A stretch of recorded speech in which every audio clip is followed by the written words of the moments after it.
Proactive project management is at the heart of the NEC, and a key part of that is the early warning process, which leads on to the risk reduction meeting. I see quite a lot of problems around the operation of the risk reduction meeting, which to me seems a little bit odd because it should be a relatively simple process. But starting sort of from the beginning, Ian, who takes control of the risk reduction meeting? Who runs that process? For me, I think it should be the project manager who runs the meeting, albeit the very nature of it is for the parties to collaborate and look at solutions. So you may actually defer to someone who's the technical expert in the particular area that the problem is occurring in to maybe take a lead on it. But overall, the project manager has responsibility for updating the risk register, for taking forward the actions that come from it. So really the project manager should be the person who leads, but not necessarily who dictates what's discussed within that meeting.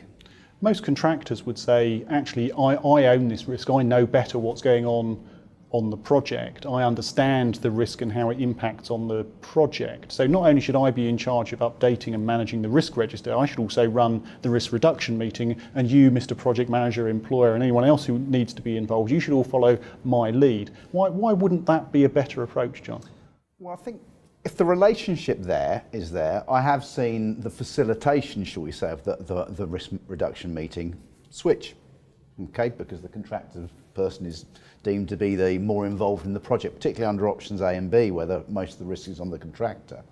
But actually, if the relationship is there, most compensation events, if you actually read the wording of the contract, are fairly clear cut whose risk it is. And if you decide relatively early on, well, actually, this risk is going to fall on the contractor, it just makes absolute sense that actually the contractor leads the resolution and the actions with the project manager contributing, and vice versa. If it's fairly obvious the employer is going to pay for this ultimately via a compensation event, it makes absolute sense for the project manager as the employer's representative to say, well, actually, with your help, with your input, I'll lead the resolution of it.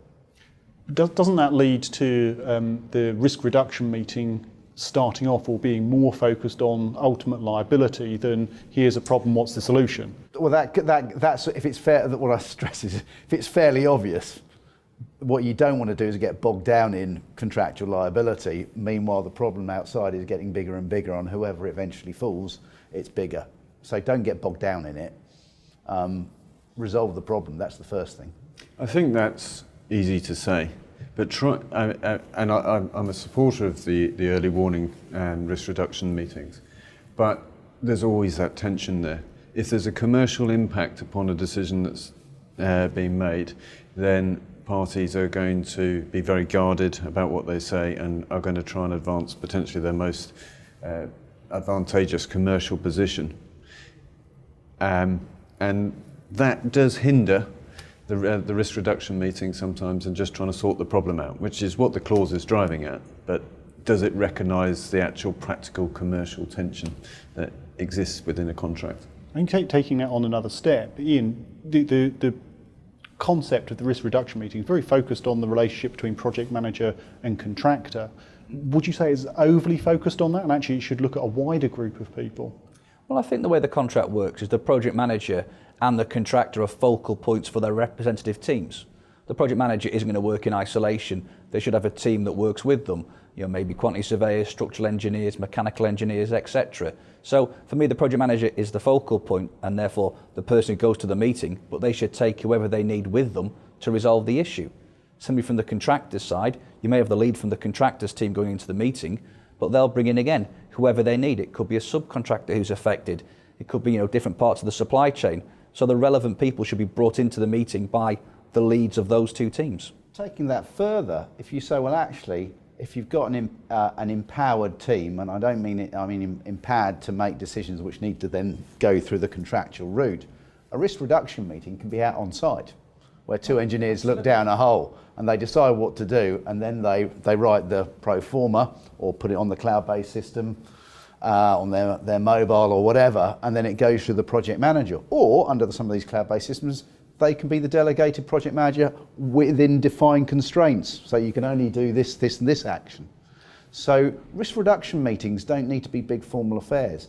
The weekly or fortnightly big formal affair is, well, are we happy with that action? Is it proceeding? And actually, the big formal affair actually happens a lot smoother because most of the decisions and actions have been agreed outside the big formal one. So the timing of that risk reduction meeting is critical then?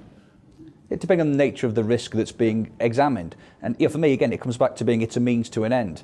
You have a risk reduction meeting to try and resolve an issue or mitigate the impact.